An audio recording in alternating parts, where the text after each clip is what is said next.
Ariel, and I'm the program director here for Brand Innovators. Welcome to today's Consumer Engagement CPG Marketing Summit.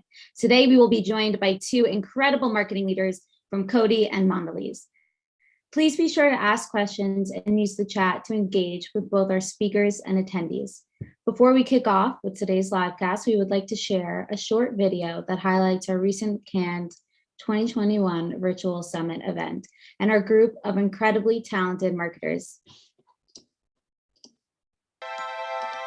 Welcome to day one of our Brand Innovators Cannes Summit.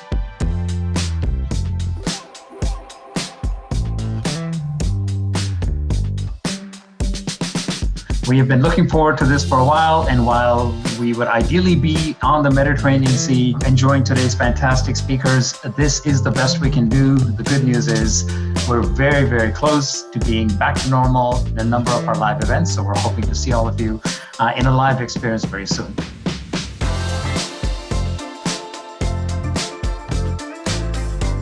When we see what the right direction is and we see what we need to be doing, whether that is with a brand direction, whether that is with a new channel we need to be in, when things are changing, it's not as big of a shift as I think we thought it was. One of those things you couldn't see coming around the corner, obviously, and that was the pandemic. It's made me a better marketer, a better understanding of what you need to do in an environment that you don't expect.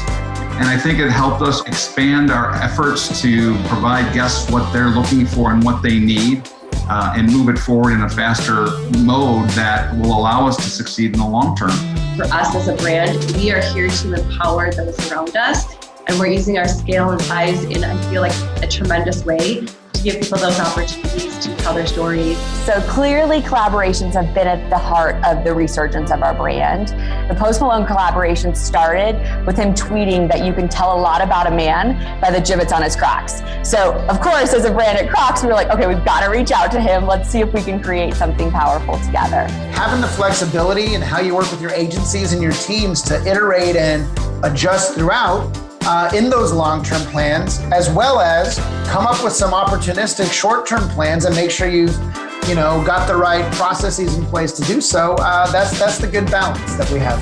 Usually, a brand overhaul of this size receives a lot of criticism, and we were really excited to see when we did the brand review in January that it was a big consensus that people were feeling like, wow, that's right, that's really Burger King.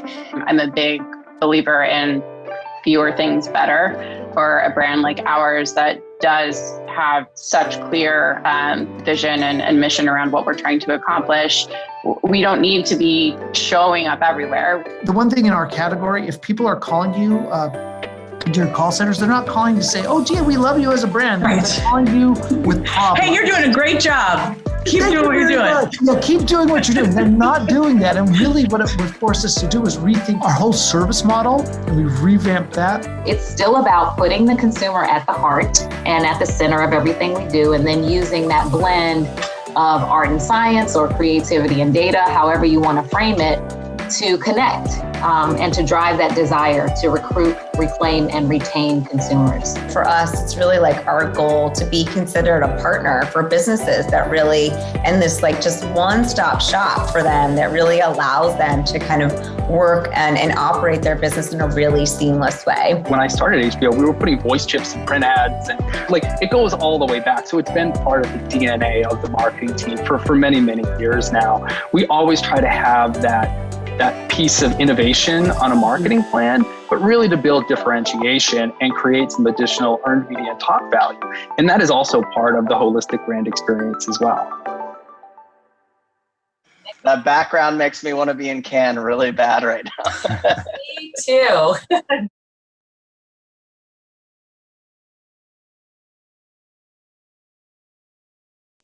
All right, well, thank you for that incredible video. Without further ado, I am pleased to welcome the next two speakers and the first two speakers of the day.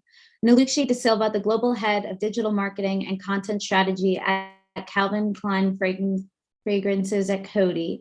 And the session will be moderated by Rachel Goodman, the Beauty Partnerships Lead from Pinterest. Welcome. Hello. Hello. Hi, everyone.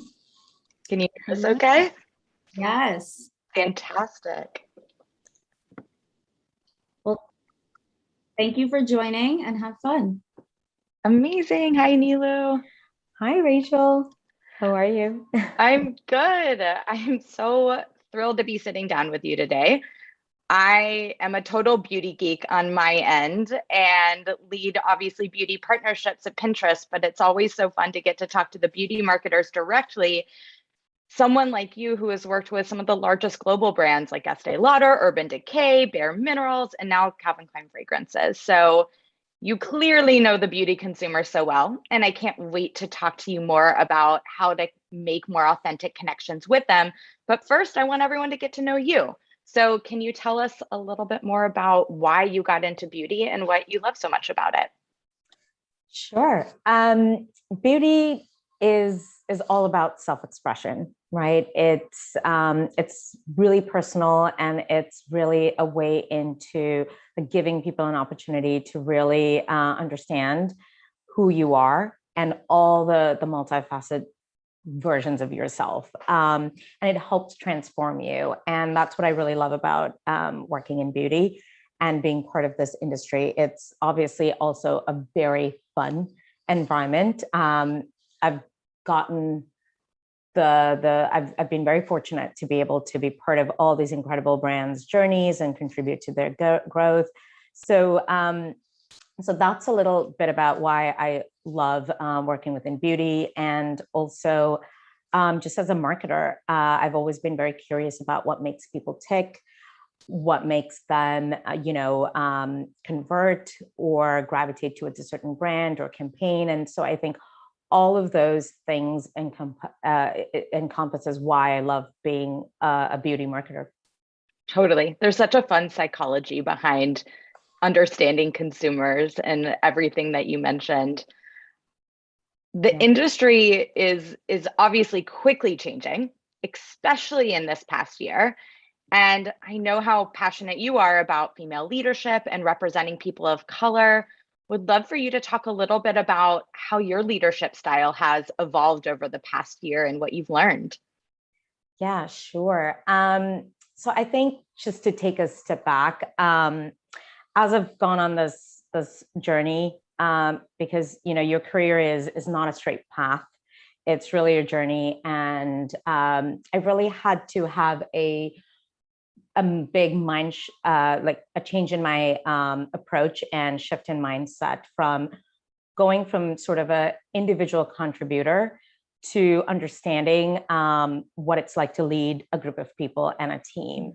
So really to understand the difference between doing versus leading, because most of your career as you're starting on this journey, you're really focused on your specific tasks, your specific job description, your specific category or what have you. But then there is that shift of like what it's like to lead a team, a group of people. And I think bringing your authentic self to work, talking about superpowers, all of these things have really come to fruition, especially this last year or so.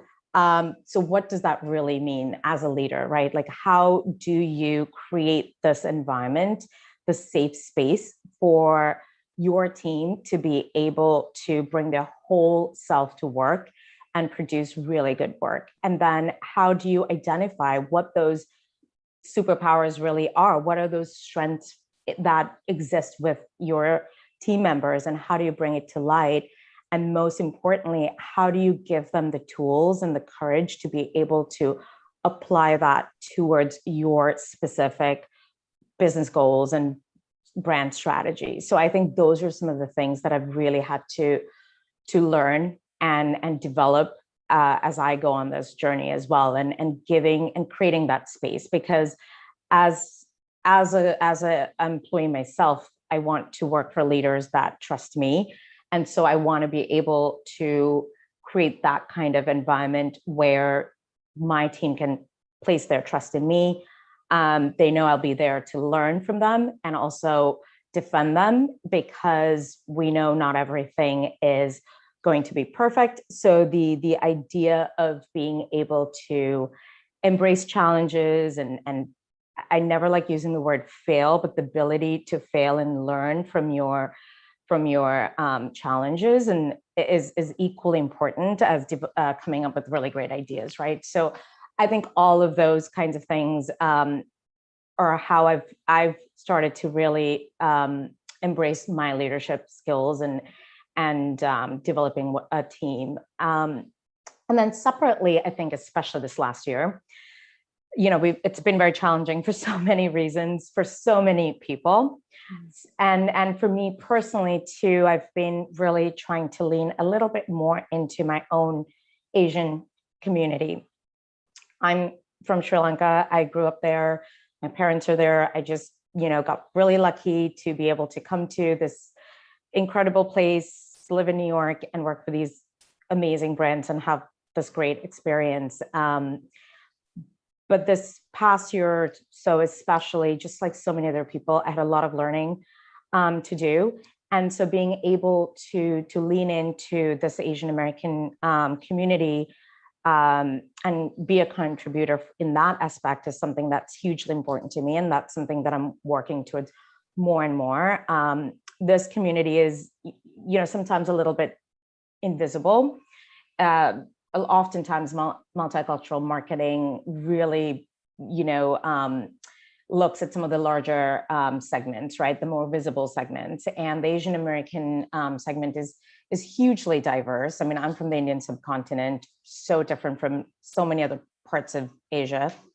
And so it's been really important for me to be able to contribute to connect with my community and contribute to my community and advocate for them. And then also stand in solidarity with all the other communities that are suffering during this time and have gone through so much systematic oppression and challenges throughout their entire career journeys as well.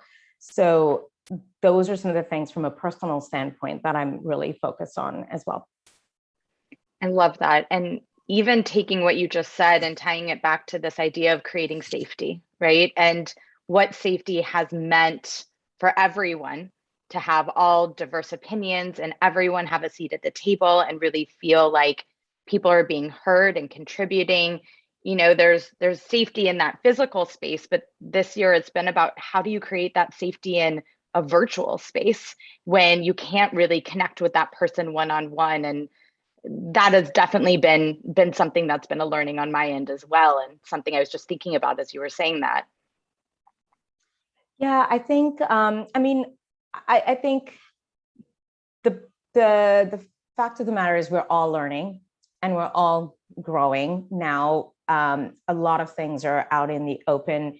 So even for myself, it's about educating my organization and my group of team leaders. Like, how do you create this space? What does it feel like to be a person of color, or what is it like to even have diversity of thought? And because diversity can come from so many different areas, right? And so I think being able to create those kinds of moments within your organization and contribute to that culture, I think we all, especially now, have that opportunity, which historically we probably haven't had as leaders, as marketers, as employees, right? So I think we're in this unique place. It might have taken us a little bit longer to get here, but we're all in this unique time to be able to make that impact, and we haven't had that chance before. So I think if anything, it's a positive change. Totally. And the opportunity is here, and not only is the opportunity here, but you're leaning into that opportunity. You're taking a leadership role in that opportunity, and that is so important. So I'm so glad your voice is being heard. So obviously in this virtual world, things are starting to get a little bit stale, if you will. Would love to know just something that has inspired you recently, just like randomly anything in your life that has been inspiring and has allowed you just to kind of lift your spirits day to day. Yeah, I think,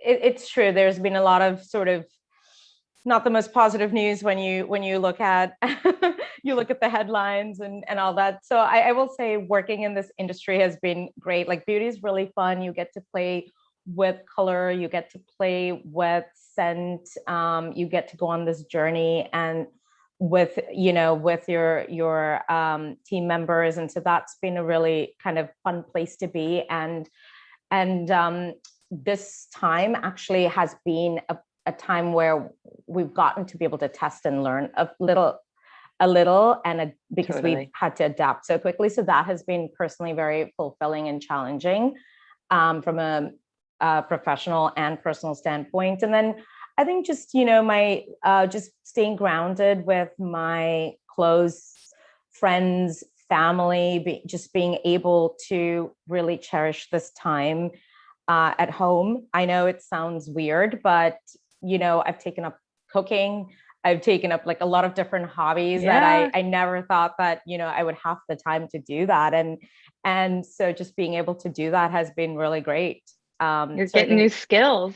Yeah, exactly. And, I live in Brooklyn and there are parts of Brooklyn that I have never really explored as much. So being able to like take a walk and like explore, I think just doing some of those simple things has been really good to just, stay grounded. And it's been positive.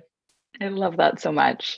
Well, let's talk beauty. On the Pinterest side of things, we're seeing that beauty searches are going up. We're seeing a 22% increase in beauty searches year over year. And the category's very much been on the rebound as we hopefully start to come out of this pandemic. What are some trends that are sticking out to you recently? I think the way brands and consumers are approaching storytelling, right, is definitely something that the shift has already happened. So it's more about how will this continue to evolve.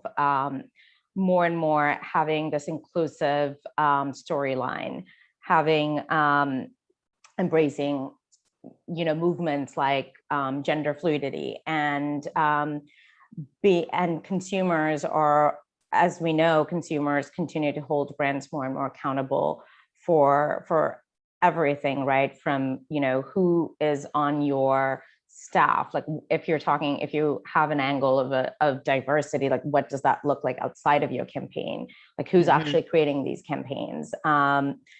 And who's responsible for this storyline? Like how authentic is it? So being able to really kind of evolve those approaches as a brand. The consumer is more eco-conscious than ever right now. So being able to hone in on those sort of practices. I mean, Coty as a company that is responsible for creating so many fragrances for incredible brands like Calvin Klein, and also has this really incredible consumer beauty practice like with CoverGirl and Rimmel and all these really big brands in our portfolio. We're definitely leading the way in terms of also being able to be ownable from a sustainability standpoint. Like we're looking at how do we give back to the communities where our ingredients are coming from? What is that sustainable ingredient sourcing practices, and how are we going to make it better from a packaging standpoint with less plastic, leveraging recyclable materials, things like that. And all of these changes are things that even from a Calvin Klein brand perspective that we've been able to implement within the last couple of years. We launched our first gender fluid. It's a genderless vegan fragrance in 2020 during the pandemic, actually. And it's been, so well received. And it's the first fragrance of its kind. So just, being able to lead the way in these types of practices and listening to consumers and is something that I think is probably going to be even more like brands and consumers are going to be even more in touch with each other and going along with on this journey together. And I don't think that's going to change. No, it's not going anywhere. It's so true. And consumers have such higher expectations than they ever have before, and they're holding brands accountable with their wallet. And it's kind of awesome to see. And it's amazing to see the response that a company like Coty has had to making sure that it's not just about creating sustainability, but it's about being a part of the community and really being a part of that. So those are some incredible examples. Getting into the fragrance category even more specifically, what are some of the trends you've seen through the pandemic in terms of what consumers want from the fragrance category? And how has Calvin Klein adopted to that? Sure. The fragrance category is smaller, obviously, than so many others, right? But even so, we're seeing the way campaigns are coming to life. We're seeing the way innovation, the approach for innovation from a product standpoint is shifting very, very quickly. And fragrance brands are getting bolder from their marketing across the board from a 360 perspective. And even legacy brands like Calvin are pivoting very, very quickly. And we've had to, from the way we want to communicate to our consumers, we've been able to test different ways to get our fragrance out, because we obviously couldn't, have consumers go in store and smell this fragrance, which is usually sort of the best way to kind of communicate with your audience, right? Like for fragrance, especially, you really kind of put the trust in the consumer to go hold the bottle and play with the scent and really kind of immerse themselves in this olfactive journey, which obviously with the pandemic, all of those kinds of things went away. So being able to really quickly adapt from a social commerce perspective, being able to quickly adapt to like at home delivery and sampling opportunities, things like that, are ways that we've definitely approached marketing. But then also, fragrance is extremely personal, right? You really wear it for yourself, and you have this connection with the scent story, and it kind of takes you on this journey, and it really makes you feel something. And I think being able to still have that communication, so being able to develop assets and content that really showcase how all of this is made, where your ingredients are coming from, like evoking that sense of smell through from a virtual perspective through your computer, has been, really, as marketers, we've really had to push the boundaries and like, how do we approach content differently? How do we create these like really immersive experiences virtually with our consumers? And then also, I think, we're talking about sustainability a lot. So there's a lot of brands that have approached refilling fragrance, which is something that's, these eco-friendly refill concepts is something that's really being adopted by organizations like Calvin very, very quickly, and Coty. So I think those are kinds of trends specifically that, again, consumers want, that marketers are really quickly adapting to. It's so interesting, right? Because when you're talking about fragrance being something that's so personal, I almost think of it as a form of self-care, right? Like this is a way that like I'm going to feel good when the world is crazy around me and I still need this in my life. And then with retail stores shutting down, it's like, how do we get that product in people's hands and make sure that they're still being able to have that experience? And you name so many different ways that consumers, that you did that. I'm wondering, like, what do you think of that's going to stick? What do you think is going to be the new normal moving forward? Yeah, I think we're already here, right? I think we're sort of post-pandemic, but not really. So I think we're in the new normal. I think all those social commerce, like live selling practices that brands and marketers and consumers have quickly shifted and adapted to implementing during this year and a half are clearly not going away. If anything, they're going to be scaled up more and more. And there will be that connection from in-store to that virtual digital world that much more. So I think there was always sort of AR experiences, for example, pre-pandemic, but now we've we've scaled and gotten those to a level where it's going to be even more personalized, right? Like we're able to analyze bone structure and different ways of like your skin, and how your skin comes together for like very personalized, recommendations. And so I think, so all of those kinds of technology will just continue to evolve and connect and help connect the consumer from in-store to offline. And I think that's sort of how things are shifting. And then of course, we talked a lot about transparency and consumers holding brands accountable and storytelling shifting. I think there's going to be a lot of continuous focus on that authentic storytelling, spotlighting BIPOC creators and what that really means from a long-term strategy, because we know short-term, it's very much implemented right now across the board for a lot of brands, but like, how will this continue? So it's not really a trend, it's really part of your, like an inherent part of your brand story. And these people are part of your brand. Totally. So a lot of trends like that I think will continue to evolve. Well, it's like the past year has just accelerated everything. It's like these things existed before, but then the need for them just grew exponentially overnight.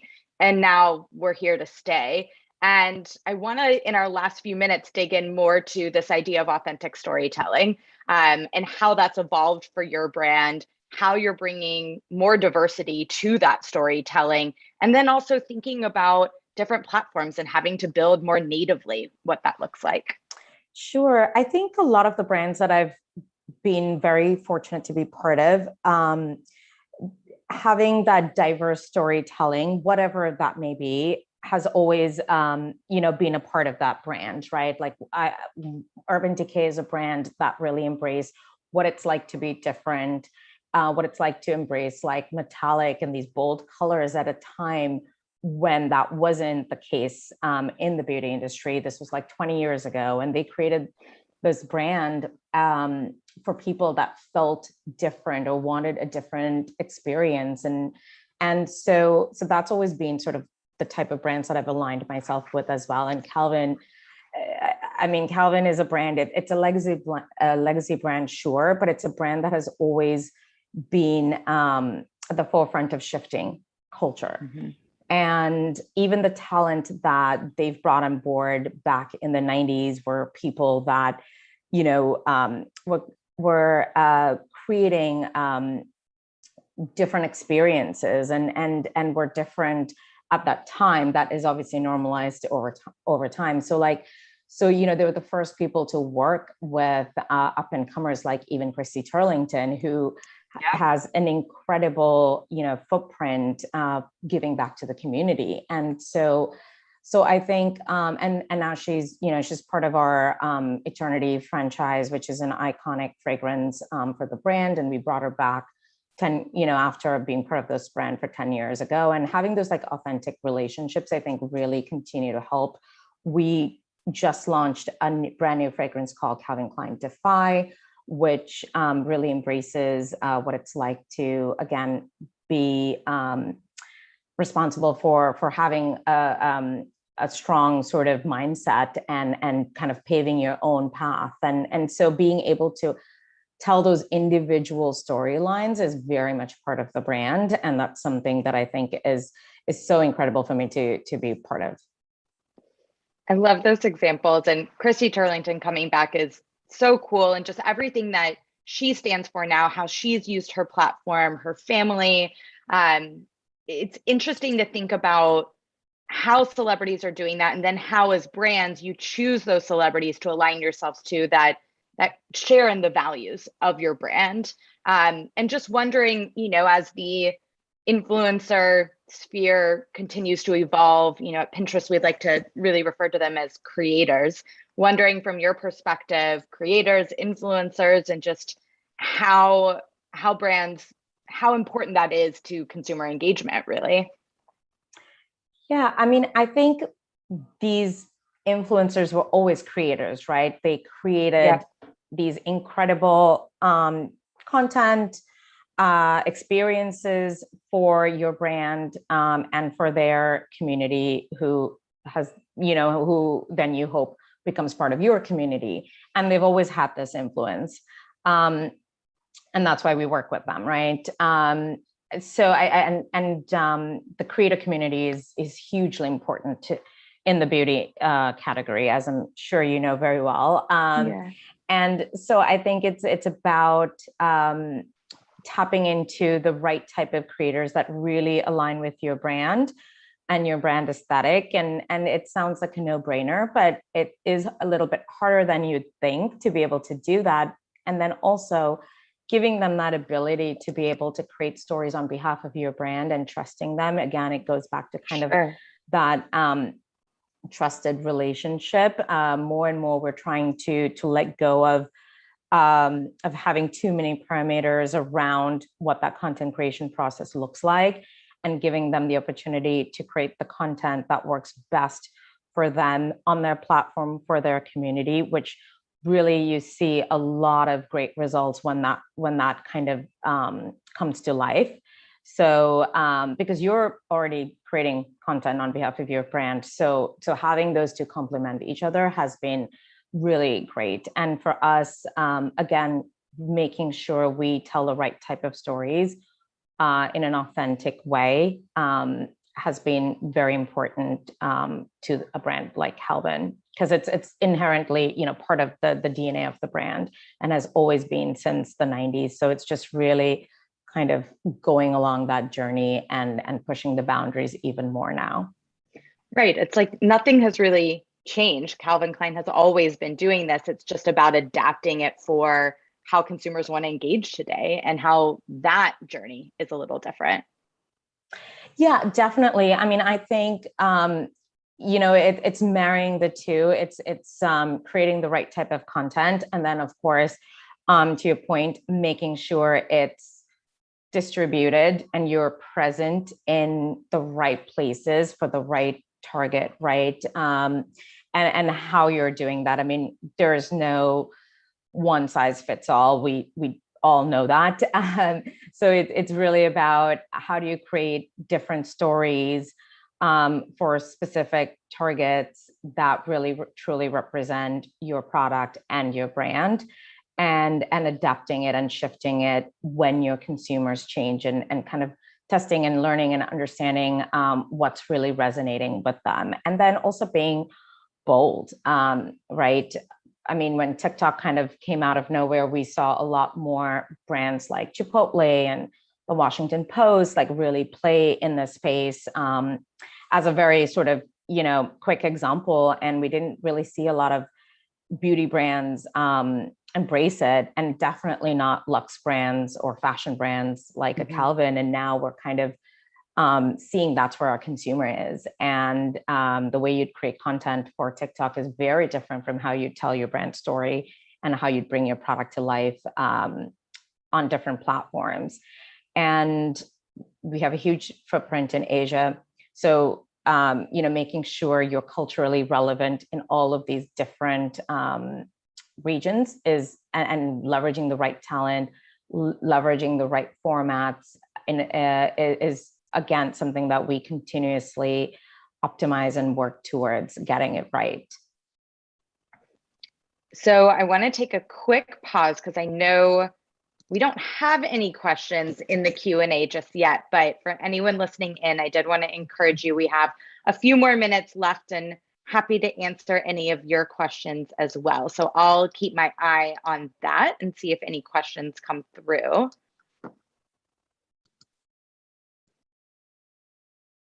We just got one. All right, Nilu, did you have any professional mentorship early on in your career? And how did that relationship impact your journey? I did. I think sometimes when you're young, you don't always realize what a mentor really is and how to leverage that relationship. But that's okay. That's all part of the journey and the process. So I would encourage everyone to kind of, reach out to people that you find inspirational, or you're curious about their journey or their specific position. Everyone can be, influential and help you through various different aspects. So you don't always have to even look at a mentor that's only doing digital marketing, because I'm a digital marketer. And I think that has worked really well for me. I still have a lot of mentors that help, that I bounce ideas off of, and I work really closely with. And then also thinking about reverse mentorship. That's something that I think people don't realize, but you have a lot to offer. Some senior marketers and leaders as well, and it is a two-way relationship. So making sure that you are also there to, help them with any ideas, or kind of teach them, like, again, digital trends that are popping up or what have you, I think is really, really helpful. And then also looking for mentors outside of your very immediate space, I think is really crucial. So you get a larger understanding of the business, the category, whatever it is that you're interested in. Totally. And I love that perspective on just the give and take aspect of mentorship, that it is a two-way street, and knowing that no matter how junior level you are, you have a unique perspective that whoever your mentor may be may not have, and making sure you're offering that up as well. I love that. We had another question come through. Great session. You spent some time on the agency side at JWT and Publicis Nilu. What did you learn during that time that you took into your client side role? Great question. I loved my agency time. This was before so many shifts in the market space has happened, so it feels like years ago.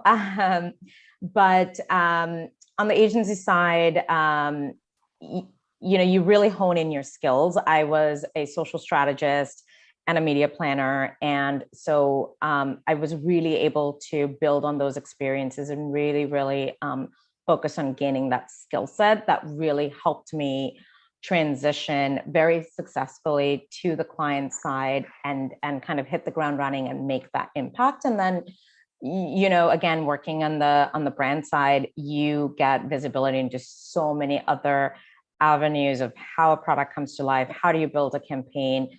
What our consumer insights look like? And so being able to kind of then take your specialized experience and role and broaden it to be a sort of a more just a 360 marketer, if you will. And that's kind of how I've approached it. And I will say part of my agency experience was also in Paris. And so I really valued that experience because you kind of get out of your comfort zone. And I worked with predominantly French employees. So English was everybody's second language. And so being able to step out of your comfort zone and learn in a different language, different projects, I think all of those are really valuable experiences. Well, and I have to imagine too, that's how you get diverse experience, right? That's how you set yourself apart from other candidates when you're looking for jobs, for instance. And someone actually just asked, what's the biggest piece of advice that you have for younger professionals? And I was just even thinking that that's probably part of it, is how can you show how you're different? How can you get diversified experience and bring a unique perspective to the table? And just wonder if you have any thoughts there to round us out in our last minute. Yeah, I think, everyone is a digital, marketing is digital now. So I think, first of all, there shouldn't be that sort of separation. And we're all global consumers in this very global world.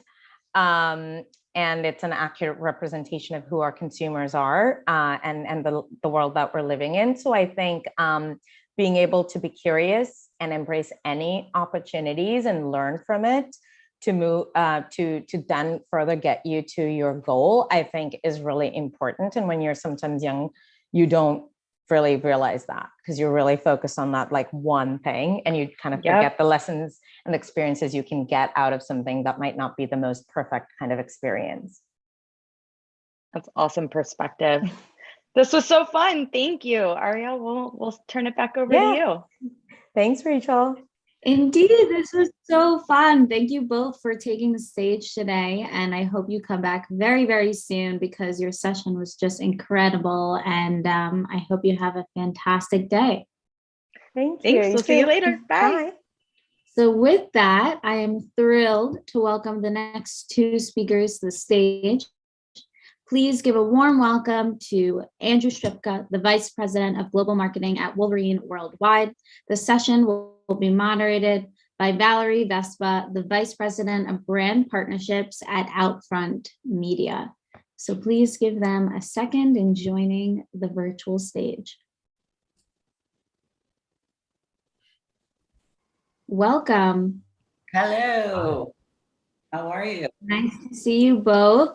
I will leave it to Valerie to kick it off. Have fun. Sounds Wonderful. good. Thank you, Ariel. How's it going, Andy? Hi, Valerie. How are you? Great, great. I love when things work well. No technical difficulties. Yeah, right. That was smooth. So thanks for being here. I'm excited to start this conversation just because I think we chatted earlier and there's just a wealth of really amazing stuff that you've been up to that I think the audience will be really interested. But before we kind of get into that stuff, why don't you tell the audience a bit about your background from CPG to now Boots and Shoes? Yeah, I started in advertising right out of college. I worked at Starcom for 5 years doing media planning. I started with General Motors and then moved to Kraft Foods was an account that I had. And I found myself at the time just really intrigued by my clients and what they were doing all day and sort of seeing that media was a part of it, but it wasn't sort of the entire picture. So while I was in Chicago, I went back to business school at Northwestern part-time. So I was walking from the Leo Burnett building to the downtown campus at Northwestern for 2.5 years. And then once I got done with school, I wanted to go do more like brand management and marketing and just really understand the broader business context of marketing. So I loved my time in CPG and the media side of things. So I joined Heinz and spent some time there working in frozen meals. I spent some time with Conagra Foods and Chef Boyardee particularly. The majority of my time in the CPG world, I was at Kellogg's for 5 or 6 years, which was a blast working across Pop-Tarts and Special K and launching some new brands and doing some things like Olympics partnerships that were just a great opportunity. In between my time at Kellogg's, I left for a couple of years and worked with Meijer, which is a Midwestern super center, and oversaw private label, which was an eye-opener as well from a CPG standpoint. It was blasphemy leaving a branded marketing company or a branded company to go manage private label. But the best part of that experience is because I managed the private label portfolio across the grocery, I sat in on every brand vendor meeting. So I got to see every category, every CPG brand, sort of how they kind of pitch themselves, at least out to retail. And then I landed at Wolverine. I just got to a point where I wanted to try something outside of food. I'd been in sort of the food space for most of my career. So I decided to see how applicable cereal marketing was for shoes. So I've been here for almost 5 years, 4.5 years. And I think that's great. And I think what would be most interesting to kind of segue into is what has been applicable from your lengthy career in food to your days now at Wolverine. You had mentioned that there are a lot of similarities that. Yeah. I mean, I think everything, like one thing I grew to really love about CPG marketing was just that when somebody's rolling through a grocery store, like they have seconds to make purchase decisions, and they're usually not even super thoughtful decisions, which is the power of building a brand and marketing, is like that emotional connection that we always talk about in marketing, is that you really had to build that because there wasn't time to be rational about those choices. Otherwise you'd spend hours in a grocery store. So I think when I came into the footwear business, it's higher price points. Our average selling price is a little over $100 in retail and $130 online. So I was thinking there's going to be some different dynamics. Like you spend a little more time thinking about your purchase decision and whatnot, but we've done a lot of shop alongs over the years I've been here and a lot of ethnographies. And, it might be a dynamic specifically because we're primarily a men's brand, but men that we shop along with spend no more than 10 minutes looking for a pair of shoes. They find a few things they like, they try them on quickly, and they're out. They go into buy, don't necessarily go into shop. So I just started to realize over time here that emotional connection is just as important. The price points are higher, but it's still not as rational as you might think it is. And they're not spending as much time researching those decisions as I think maybe some folks in the industry might believe is happening. So I found that just the notion of like getting people just emotionally attached to your brand and helping them to make decisions quickly is just as applicable in this industry as it was in the food industry. I will say that the one thing I've really loved about this industry though is in the food world, sometimes I'll be super cynical because I love Frosted Flakes still. But at the end of the day, the tangible product is cornflakes coated with sugar. And so the brand, Tony the Tiger, and the whole brand built around Frosted Flakes is bigger in a lot of ways than the product itself, which makes marketing a lot of fun. But what I love about the footwear industry is there are so many details and just a crazy amount of craftsmanship that goes into the products that we make. And so I just saw it as a great opportunity because the product in this situation seems to be bigger in a lot of cases than the brand, and the brand isn't sort of fully getting the credit for the product that's behind it in a lot of situations. So it's just an interesting dynamic shift, I think, of like, how do I build this brand up to represent all of the detail and craftsmanship and thought that goes into that product is a fun challenge. And I think you had mentioned in our conversation, talking a little bit less about the form and function of the product itself and going more and aligning more around purpose-driven marketing and telling the story behind the brand to really connect with your consumer. So can you just tell us about the last your last 4 to 5 years there and how purpose-driven marketing has been kind of a really key component in supporting your consumer base and new customers? Yeah, I mean, so the core of our business, almost all of our business at this point is work boots, safety toe work boots for people that work in the trades, electricians, plumbers, carpenters, truck drivers. It runs the gamut. And I know, Valerie, you and I spoke, and your dad's an electrician, so that was a fun connection to make instantly. But I will say too, on top of that, the brand has has shown some impressive stretch potential. So as an example, our lowest price product, one of our mainstream work boots that's available pretty much everywhere, retails for around $89. But we also have a small lineup called Wolverine 1000 Mile. And they're sort of archival patterns of older work boots, but they're handmade in the US with what's called Horween leather, which is a 4th generation leather tannery in Chicago. And those retail from anywhere from $400 to $800. So that was super impressive to me of a brand that can go from an $85 retail to a $700 retail and have the credibility to do that. So the stretch is impressive. But what's really helped us drive our point of difference in the marketplace, and we're continuing to try to figure out, is just our authenticity in the marketplace. We've been around more than 135 years, and we've been around serving people in the trades industry with work boots. So we've been really trying hard to stretch the brand, but also stay really true to the core of the brand, which is work boots and skilled tradespeople as our core consumer base. But we're not a huge brand. We don't have massive media budgets. So we've found that we need to earn our way into conversations. So I've become like a big fan of brand purpose, and earned media is how we can get reach and drive awareness with this brand. And one of the interesting dynamics about earned media is if you're a big enough brand and you can sort of pay your way into it, you can create conversations, right? We're not a brand that can necessarily create conversations with the resources we have, but one conversation in sort of society that's been going on for a few years is this whole notion of a skills gap. There's more people retiring from the skilled trades than there are young people coming into the trades.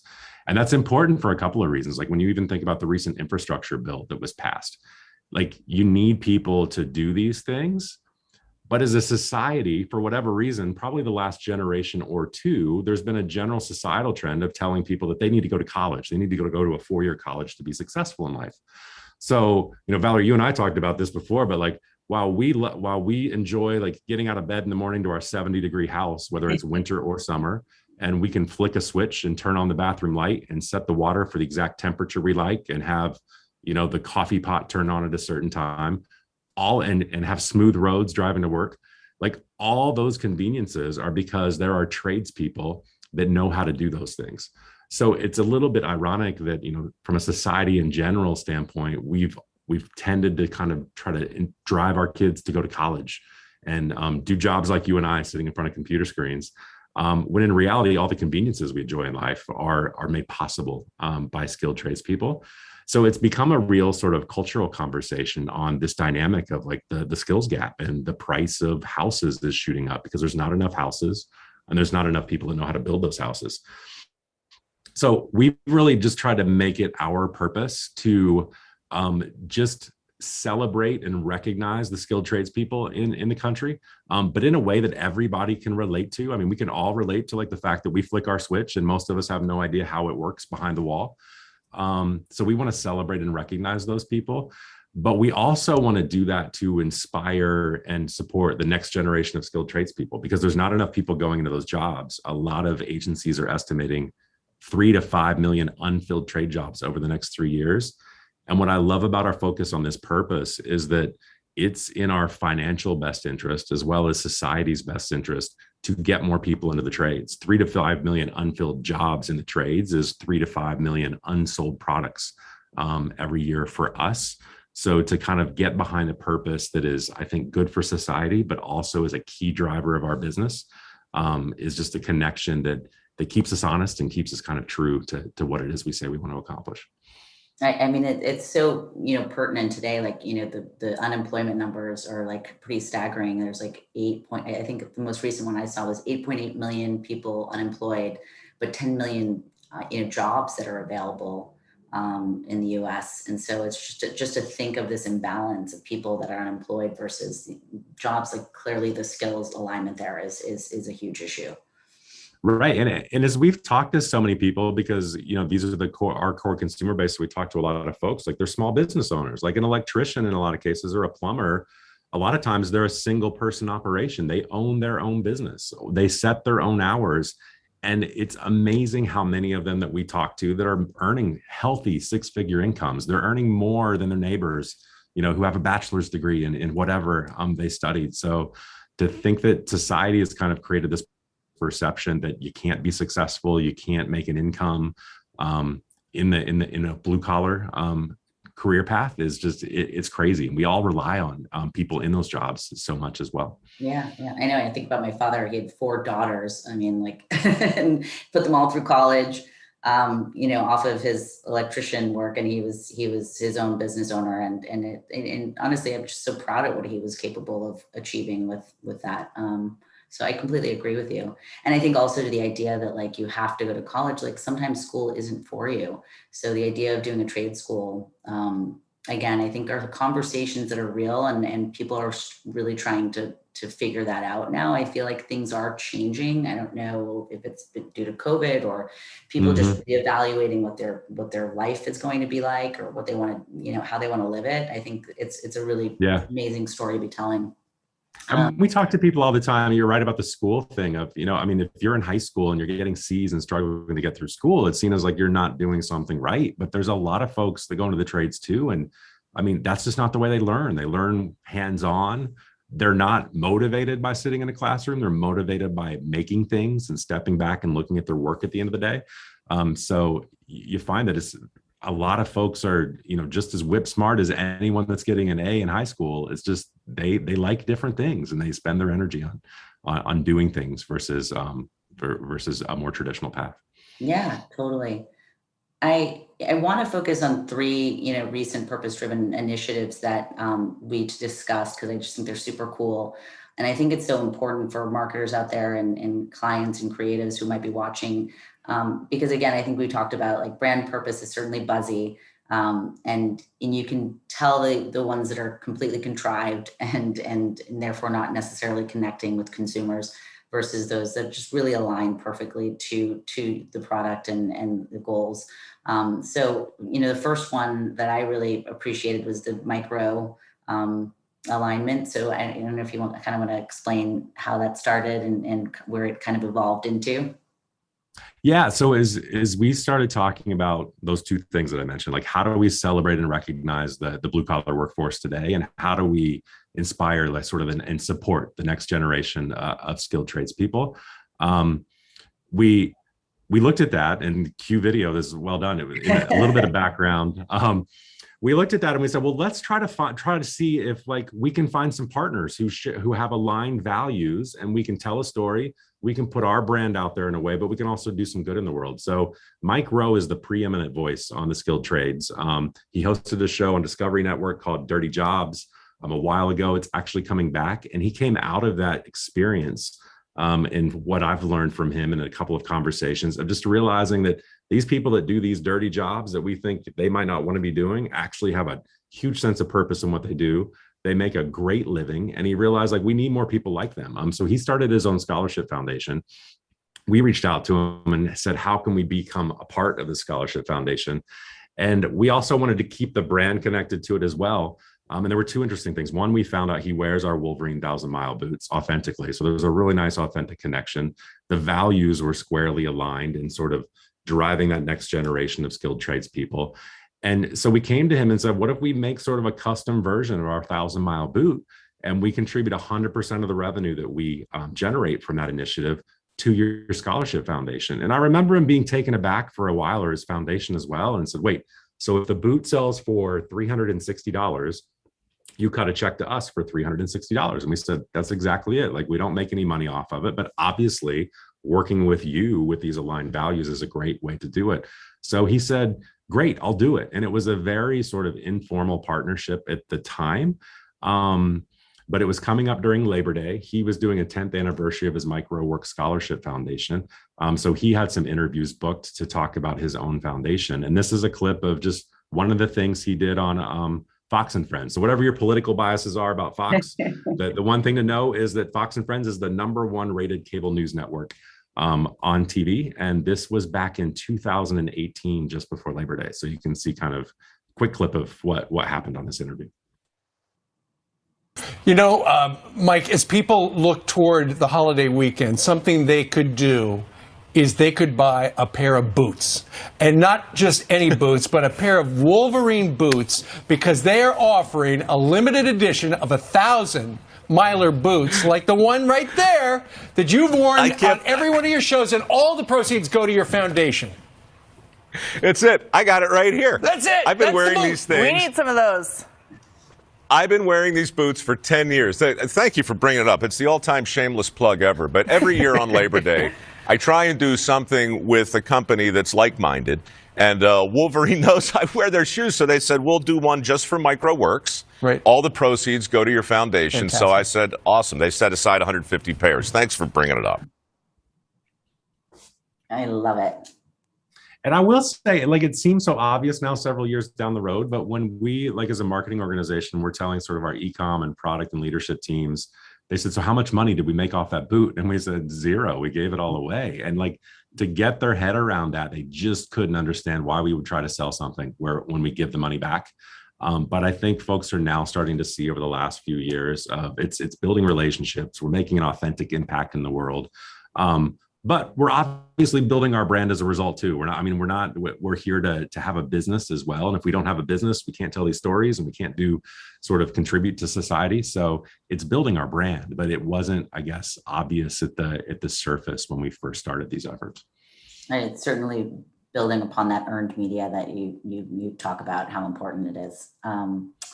So that's terrific. And so the other one was, surprisingly, your connection through Mike Rowe to a very important music group.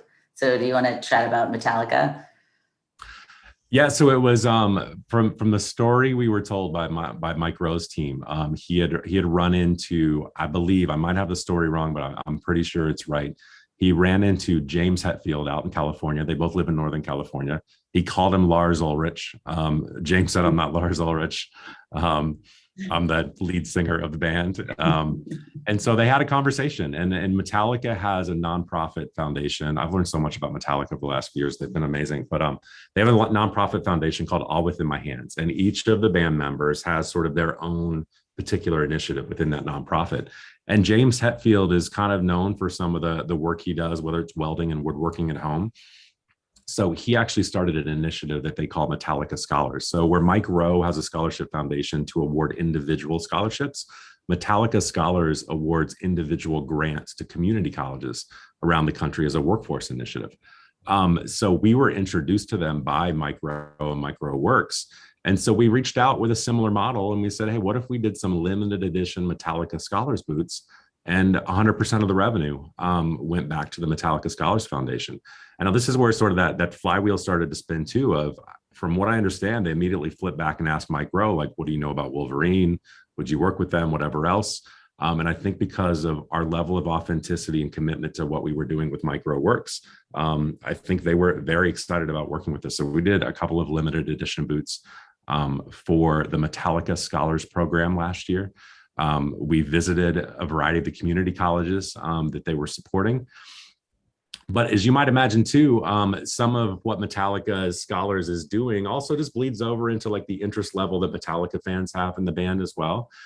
So again, we were able to make a really solid impact in this notion of skilled trades training and workforce initiatives, but we were able to do it in a way that I think was unexpected enough because it was in conjunction with this heavy metal bands nonprofit foundation, that we were able to, I think, expose more and more people to this story of like, did you know the skilled trades, really viable career path you should encourage your sons and daughters and brothers and sisters. And so this is a little bit of a highlight reel of kind of how that effort went.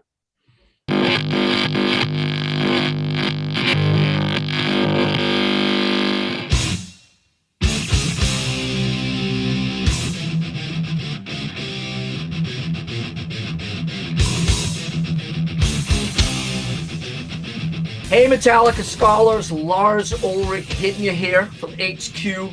Last year we decided to partner with 10 schools and create the Metallica Scholars Initiative. And you all impressed us with the way you kicked ass.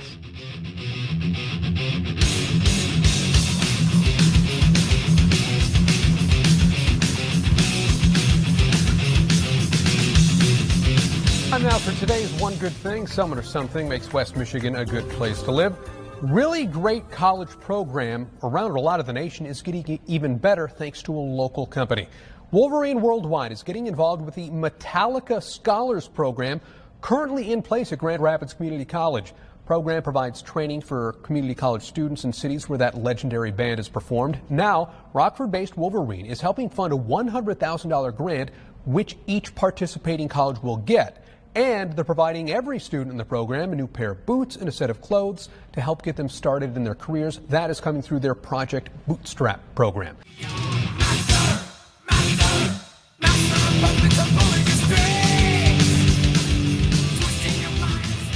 So today we're so excited to announce our second year as a Metallica Scholars School. It does feel a little normal today. We got to have a little bit of a day of hope today. So today we were able to meet all of the Metallica Scholars students, hook them up with some Wolverine swag, as well as fit them for their first pair of Wolverine work boots. Today we've been able to meet some of the students that are benefiting from that combined $100,000 in donations. We feel so lucky as Wolverine to be supporting WSU Tech.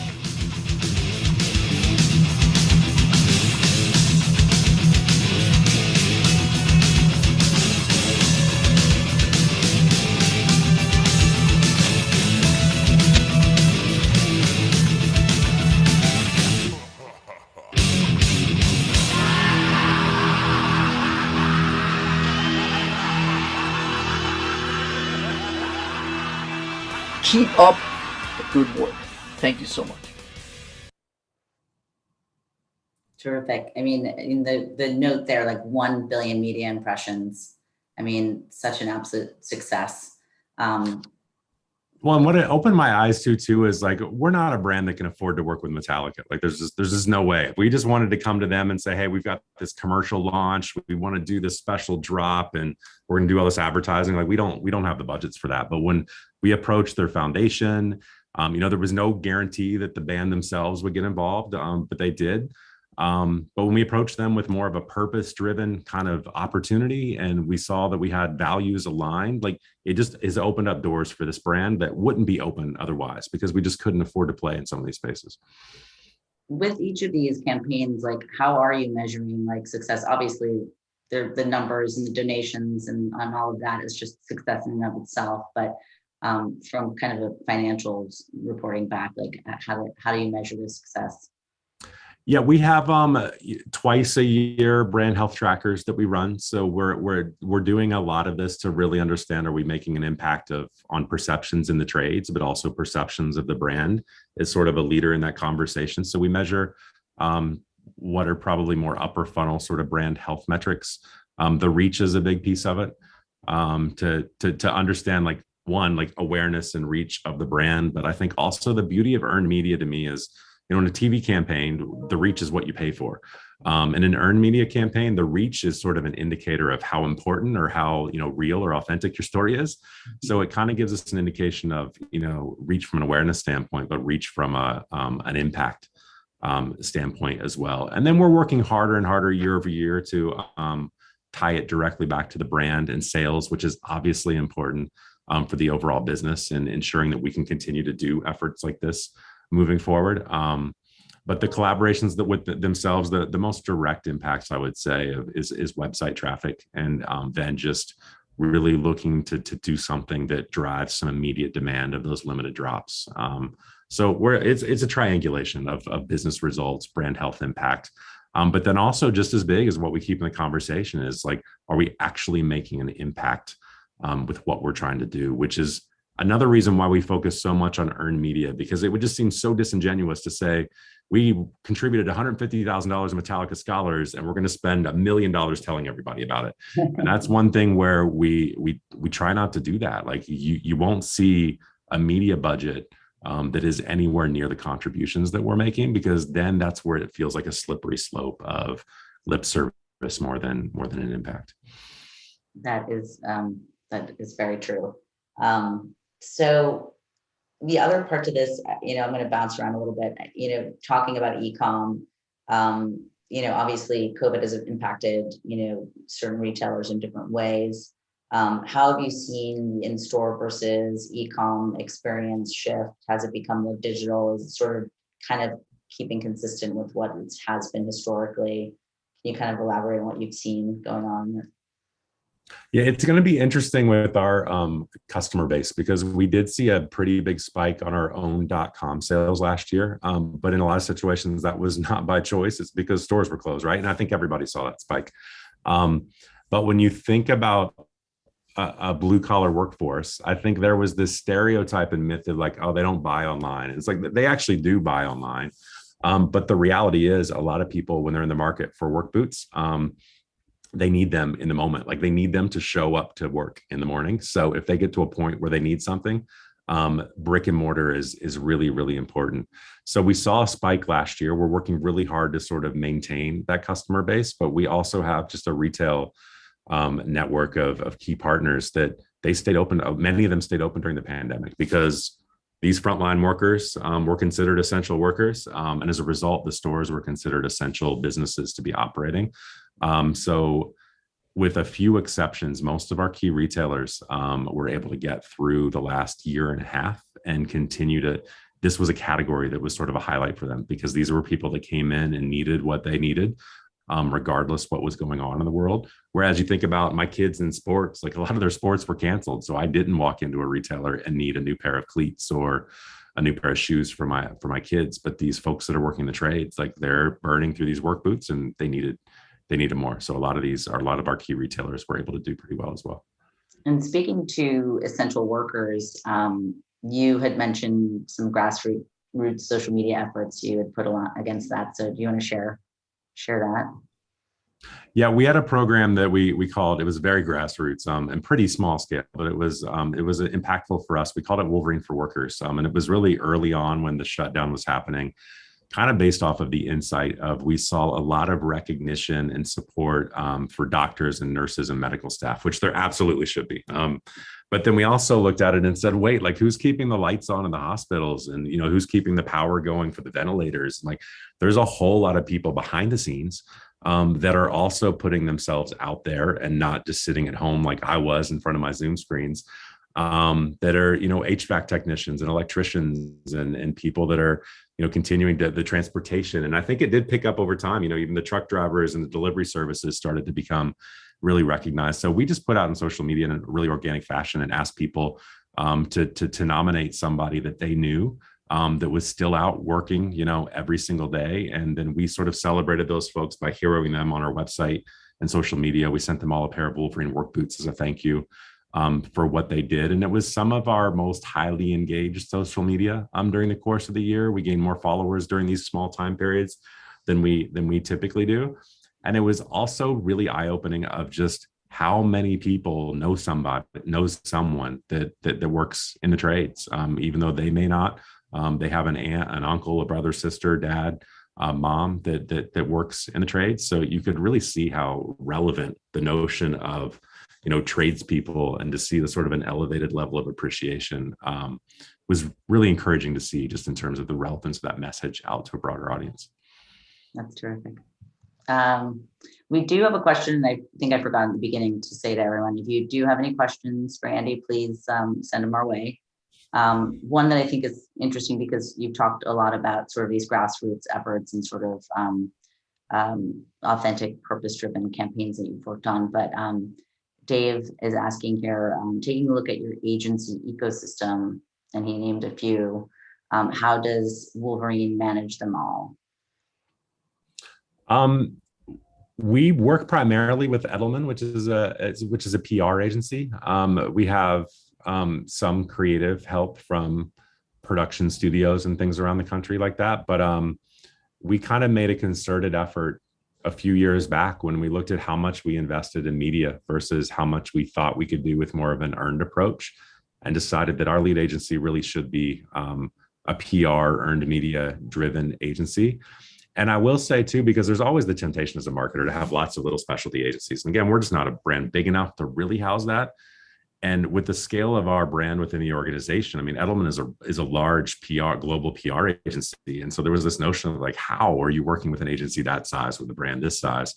But it was because of the focus. I mean, we kind of made the decision that we want to focus on driving earned media, earned storytelling, and really kind of carve out a unique path in this place. So it made a lot of sense for us to partner with a PR agency, and they're pretty full service for us, even beyond the earned stuff that we do. So it's been a good partnership. Terrific. Dave says thank you.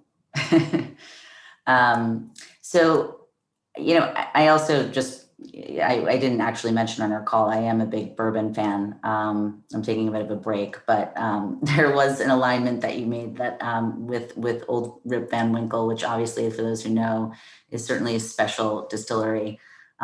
So would love to, we do have a video for that one as well.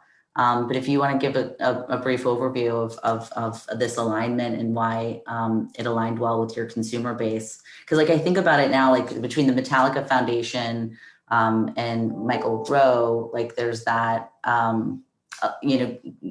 starting with the newer consumer base that you're trying to get into the workforce.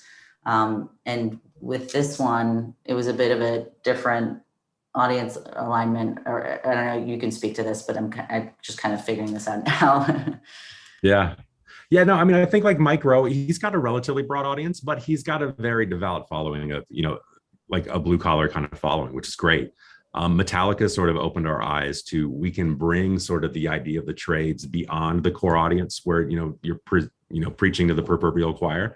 And Metallica kind of showed us that there are partners out there that may have aligned values, and it may not seem obvious, and we can get to new people with this messaging. And we did see from a product overlap, our more premium 1,000 Mile line, there's a high overlap between bourbon and American-made boots, for whatever reason, just the craftsmanship and the legacy, I think. So we reached out to Old Rip Van Winkle Distilleries, and it's two guys. It's a dad and a son kind of managing this business now. It's Julian Van Winkle and Preston Van Winkle. And we were talking to Preston, and I remember him saying, he said, listen, right now, he's like, our Demand far exceeds our supply. Interesting bourbon note. He did say, think about like a 20-year bourbon. We had to estimate this year's forecast 2 decades ago. So he's like, our supply is what it is and our demand is exceeding it. So I don't need to be promoting the brand really. And he said, my family and I are comfortable enough. Like we don't need this to be a cash grab either. So if we can do some good in the world, then we would love to work with you guys. And that's where we were able to then like really start to like push the stretch, try to stretch this brand and show that we can stay true to our purpose. And so we had some conversations with Preston and said, well, what if we tied it all back to the trades? Like the reality is your bourbon is coveted. It's very expensive. Our boots are very expensive. These 1,000-mile boots are over $400. We said, but the reality is it's carpenters that are and coopers that are making these barrels, and it's farmers that are growing the corn for the bourbon, and it's people in the warehouses moving the barrels, filling the barrels, emptying the barrels. So we kind of use that insight of everybody has a connection to the trades, even if you're buying premium bourbons and premium boots. Those things were made possible by people in the trades. So we tried to make that connection here. And again, we did a limited edition Old Rip Van Winkle distillery boot. There's actually bourbon barrel wood from their 15-year bourbon in the heel of the boot that we had a local carpenter tear down all these barrels and turn into heel pieces. We had a heel maker on the East Coast that turned them into heel pieces, and then we shipped them to Arkansas to have the shoes made. So again, skilled trades people putting this all together. So we did a limited edition boot, and once again, it was 100% of the revenue went back to the Micro Works Foundation to support more people that do this work. But we really did the effort to showcase like how awesome trade jobs can be, to again try to inspire more people to think about careers in this space. So this is a little bit of a promo video that just gives the background of why we did it and what we actually did. Okay.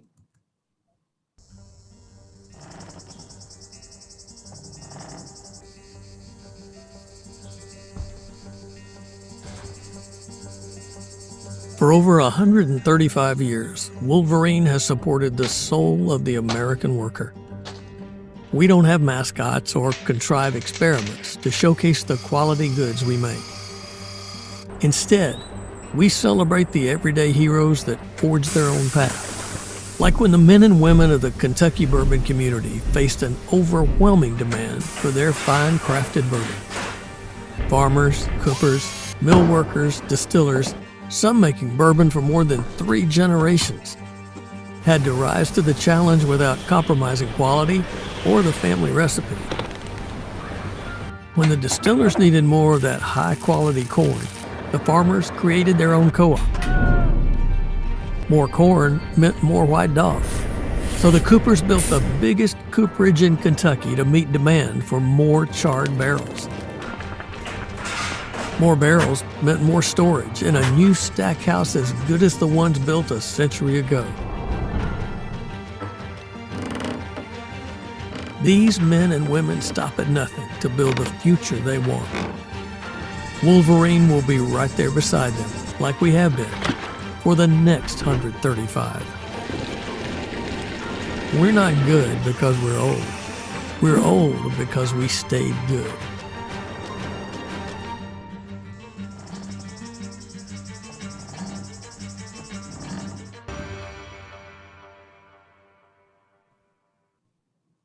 That's terrific. And who? So once again, I think like, ooh, if I love bourbon, I'd love to work in the industry. Like I think of marketing jobs, right? But the reality is, most of the jobs in the bourbon industry are not in an office. So just another way I think to showcase that like you can be part of these industries and things that you love, and you can do it in a way where you don't have to be sitting in front of a desk. You can be out, creating all of the pieces and parts that lead to those really fine bourbons. So we've got 2 minutes left. Thank you for sharing these wonderful stories. It's really been enlightening. Are there any new products or new technology, wooden heels and all this interesting stuff going on? Any new products you want to share? I know there was kind of a pivot to a woman's wear line or women's boot. So I don't know, maybe you want to share that. Yeah, I mean, as a testament, I think, to the partnerships, we are like, you're going to see like a round 2 of a Metallica Scholars Initiative coming up later this year, another round 2 of Old Rip Van Winkle coming up this year, and a few other partners that we're going to have the privilege to work with. But then again, too, to test brand stretch, and I don't know if we'll have time for that video. It's number 10, but we're launching some women's seasonal and rain boots. And again, it was a test to say, hey, can we still keep it connected to the Wolverine brand? So the folks that we're talking to and showcasing in these new boots, one particular, she owns a jewelry company in Montana called Ruby and Revolver. Her dad was a welder. Now she's a metal worker. She makes her own jewelry. She's got an amazing sense of style too, because just the space that she's working in. And she lives out in, rural Montana. So once again, I think we're kind of showing that we can continue to talk about careers in the trades, but we can even do it in more of a lifestyle, sometimes fashion oriented space. And if we stay true to ourselves, that's really how we can differentiate ourselves from the competitive set that already exists in this market. So this is just a quick snippet of a story of Ruby and Revolver and the owner. What I love about Ruby and Revolver and having my own business is the flexibility. Being able to take a break mid-afternoon and go for a hike, being able to take my work to other locations and still be able to do the work I do is pretty amazing.